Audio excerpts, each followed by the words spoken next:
Hello, good morning to मेरे सभी प्यारे बच्चों। नमस्ते future scientists. Welcome to humanity learning, जहाँ साइंस होती है सुपर फन और सुपर इजी। आज हम करने वाले हैं एक धमाकेदार शुरुआत क्लास 9 साइंस का पहला और बहुत ही interesting chapter, improvement in food resources. सोच कर देखिए, अगर हमारी पॉपुलेशन बढ़ती चली जाए और खाना कम पड़ जाए तो क्या भूख से लड़ने का कोई साइंटिफिक तरीका है? क्या हम सीड्स, क्रॉप्स, एनिमल्स सबको सुपर हीरो बना सकते हैं? हाँ, साइंस कहती है we can grow more, produce better and feed everyone.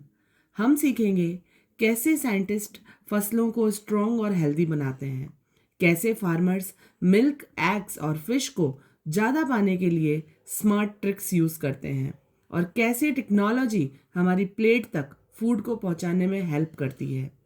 तो अगर आप भी चाहते हैं कि आप एक स्मार्ट स्टूडेंट बने, आपको हर कंसेप्ट याद रह जाए और एग्जाम में टॉप करे, तो जल्दी से सब्सक्राइब करें ह्यूमैनिटी लर्निंग, क्योंकि यहाँ सीखना है समझ के, मजे के साथ। रेडी? नोटबुक पकड़ो। Let's dive into world of the smart farming and smart science. This is your mentor Hina Lalwani, and you are watching Humanity Learning. Let's begin the journey now. Why do all organisms need food? क्यों हम सभी organism को खाना खाने की ज़रूरत होती है? क्यों हम सभी ऑर्गेनिज्म, जितने भी लिविंग ऑर्गेनिज्म हैं इस वर्ल्ड में, इस यूनिवर्स में, उन सभी को फूड की नीड होती है? Obviously the answer is for growth, for health, for body repair, to get energy, for all vital activities. बच्चों, फूड सिर्फ पेट भरने के लिए नहीं होता। Food is our life fuel. जैसे पेट्रोल गाड़ी को चलाता है, वैसे ही खाना हमें चलाता है। बट हमें फूड की ज़रूरत क्यों होती है? फॉर ग्रोथ, ताकि हम छोटे से बड़े बने। फॉर हेल्थ, बीमारियों से दूर रहने के लिए। फॉर बॉडी रिपेयर, शरीर के टूटे फूटे हिस्सों की मेंटेनेंस के लिए, रिपेयरिंग के लिए। एंड सबसे important, to get energy for all vital activities. जितनी भी ज़रूरी एक्टिविटीज़ हैं उनके लिए एनर्जी हम कहाँ से लाते हैं? तो वो हम फूड से ही लाते हैं। So remember, no food no life. Food is not just food, it is the fuel of life. Plants prepare the food, human enjoy the food. Nature ने सबसे बड़ी रिस्पॉन्सिबिलिटी बच्चों प्लांट्स को दी है। Plants prepare their own food through photosynthesis. ये बात आप सभी को पता है, और हम सब इंजॉय करते हैं that all fruits, vegetables, grains, ये सब चीज़ें हम प्लांट से ही इंजॉय करते हैं। इसीलिए कहा जाता है प्लांट्स प्रोड्यूस, ह्यूमंस कंज्यूम। आते हैं अनदर टॉपिक पर, that is food situation in India. आपको पता ही होगा, और नहीं पता है तो मैं बता देती हूँ कि जो इंडिया है पॉपुलेशन के हिसाब से वर्ल्ड में सेकंड रैंक कंज्यूम करता है। So India is the second largest population country in the world. To feed everyone, India needs lots of food everywhere. इतने सारे लोगों को खाना खिलाना इजी काम थोड़ी ना है। और अगर पॉपुलेशन बढ़ती रही, so we must increase food production from both plants and animals. बच्चों, अगर पॉपुलेशन बढ़ती रही और खाना उतना ही रहा तो फूड शॉर्टेज हो जाएगा, हंगर बढ़ जाएगी। इसीलिए हमें क्या करना पड़ेगा? हमें फूड प्रोडक्शन को इंक्रीज करना पड़ेगा, प्लांट्स के थ्रू भी और एनिमल्स के थ्रू भी। So more people more food needed. अब जितना पॉपुलेशन बढ़ेगी, लोग ज़्यादा होंगे, खाना भी उतना ज़्यादा चाहिएगा। और खाना ज़्यादा चाहने के लिए ऑब्वियसली सी बात है, फार्मिंग रिक्वायर्ड जो है वो बेटर करनी पड़ेगी हमारी। तो इसके लिए हम देखते हैं कि agriculture, that is the main basic and essential activity of human and country's future. So what is agriculture? Agriculture is the growing crops and rearing animals to obtain food is called. So फसलों को उगाना, जानवरों को पालना, rearing animals, it means cattle, या जो भी ऐसे एनिमल्स जिनसे हमें कुछ प्रोडक्ट्स प्राप्त होते हैं, उन्हें हम कहते हैं कैटल्स या लाइव स्टॉक एनिमल्स। सो फसलें उगाना, एनिमल्स की रेयरिंग करना और उनसे खाना प्राप्त करना एग्रीकल्चर कहलाता है। किसान, और एग्रीकल्चर में सबसे बड़ा जो रोल प्ले होता है ना, वो होता है फार्मर्स का, किसानों का, क्योंकि किसान सिर्फ फसल ही नहीं उगाता, वो देश को खिलाता है. So farmer is the food hero of India. Agriculture provides food, fibres, raw materials. तो बच्चों, ये जो एग्रीकल्चर है ये सिर्फ खेतों तक ही सीमित नहीं है, केवल ग्रोइंग क्रॉप्स तक ही सीमित नहीं है. Agriculture gives us food, fibres like cotton and jute, raw materials for industries. Industries में हम कोई भी ऐसी प्रोडक्ट्स को बनाते हैं तो उन प्रोडक्ट्स को बनाने के लिए हमारे पास जो मटेरियल है वो भी खेतों से ही आता है. यानी जिस जिस चीज़ से हमारा डेली लाइफ चलता है उसके पीछे एक ही hero, agriculture. So respect for farmers. Now the question is, why do we need to improve agriculture? Obviously, because the population is increasing but land is limited and soil is getting weak.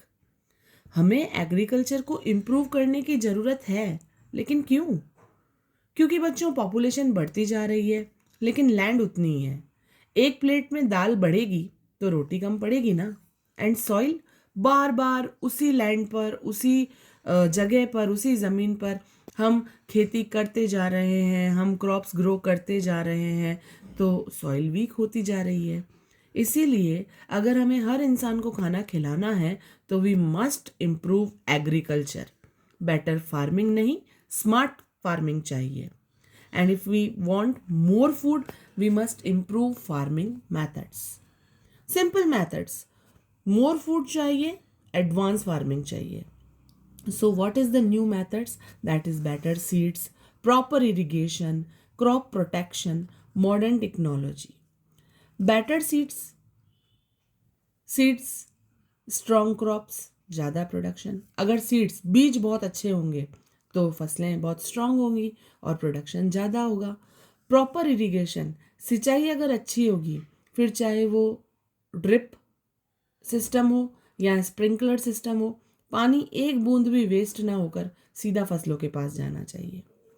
Crop protection, insects, diseases से बचाना हमारी फसलों को is a must.